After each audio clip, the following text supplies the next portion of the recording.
2014 നരേന്ദ്രമോദി എന്ന ഭരണാധികാരി അധികാരത്തിൽ വന്നില്ലായിരുന്നെങ്കിൽ എന്താകുമായിരുന്നു ഇന്ത്യയുടെ ഗതി? എണ്ണയ്ക്കായി വിദേശ രാജ്യങ്ങൾക്ക് മുന്നിൽ ഇന്നും നമ്മൾ ഭയന്ന് കൈനീട്ടി നിൽക്കേണ്ടി വന്നനെ. എന്നാൽ ഇന്ന് ഇന്ത്യ ഊർജ്ജ സ്വയം പര്യാപ്തതയുടെ പുതിയൊരു ചരിത്രം രചിക്കുകയാണ്.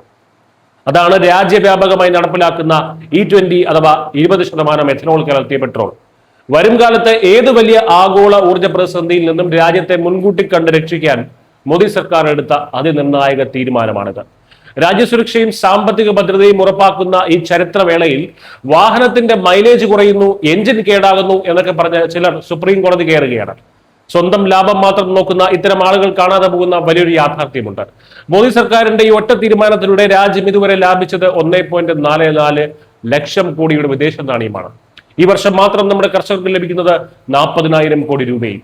പെട്രോളിനേക്കാൾ 65% വരെ മലിനീകരണം കുറവാണെന്നതും ഈ നിയമത്തിന്റെ വിജയമാണ്.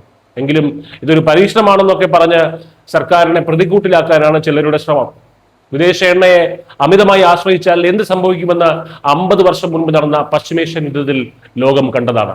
1973 അറബ് ഇസ്രയേൽ യുദ്ധകാലത്ത് എണ്ണ ഇറക്കുമതി നിലച്ചപ്പോൾ പൂർണ്ണമായും തകർന്നടിഞ്ഞ രാജ്യമാണ് ബ്രസീൽ. ആ വലിയ സാമ്പത്തിക പ്രതിസന്ധിയിൽ നിന്നാണ് കരിമ്പിൽ നിന്നുള്ള എഥനോൾ ഇന്ധനമാക്കി മാറ്റാൻ ബ്രസീൽ പഠിച്ചത്. പ്രതിസന്ധികളെ അതിജീവിച്ച് ഇന്ന് അവരുടെ വാഹനങ്ങളെല്ലാം ഓടുന്നത് എഥനോളിലാണ്. നൂറ്റാണ്ട് മുൻപ് ബ്രസീൽ യുദ്ധത്തിലൂടെ പഠിച്ച ആ പാഠം ഒരു പോറൽ പോലും ഏൽക്കാതെ ഇന്ന് ഇന്ത്യയെ പഠിപ്പിക്കുകയാണ് മോദി സർക്കാർ. മുൻ സർക്കാരുകളുടെ കാലത്ത്, അതായത് 2002 മുതൽ കേവലം കടലാസുകളിൽ മാത്രം ഒതുങ്ങിപ്പോയ ഇഴഞ്ഞു നീങ്ങിയ ഒരു പദ്ധതിയായിരുന്നു എഥനോൾ ബ്ലെൻഡിംഗ്.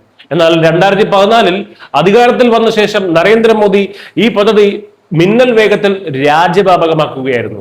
2019 E10 നടപ്പിലാക്കിയ സർക്കാർ ഇന്ന് E20 എത്തി നിൽക്കുന്നു. ഇത് വിദേശ രാജ്യങ്ങളുടെ മുന്നിൽ നട്ടല് വളയ്ക്കാത്ത ആത്മനിർഭർ ഭാരത് എന്ന ദർശനത്തിന്റെ പൂർത്തീകരണമാണ്. ചുരുക്കത്തിൽ സുപ്രീം കോടതിയിൽ ചിലർ വാദിക്കുന്നത് പോലെ ഇതൊരു വെറും പരീക്ഷണമല്ല, മറിച്ച് ഇന്ത്യയുടെ സാമ്പത്തിക ഊർജ്ജ സുരക്ഷയുടെ കാവൽ കോട്ടയാണ്.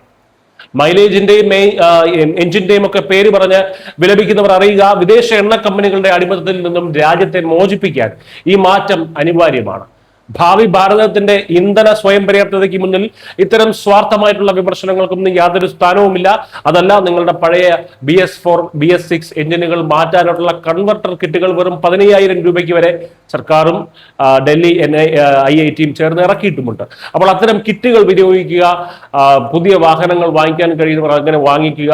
ഇങ്ങനെയൊക്കെയാണ് ഇത്തരം ഇത്തരം അവസരങ്ങളിലാണ് നിങ്ങൾക്ക് രാജ്യത്തിനൊപ്പം നിൽക്കാൻ കഴിയുന്നത്. അപ്പോൾ അത് ചെയ്യാനാണ് നിങ്ങൾ ശ്രമിക്കേണ്ടത്, അല്ലാതെ ചുമ്മാ എന്തിനും ഏതിനും കുറ്റം കണ്ടെത്താനല്ല. വിഷ്ണു സൃഷ്ടി മലയാളം.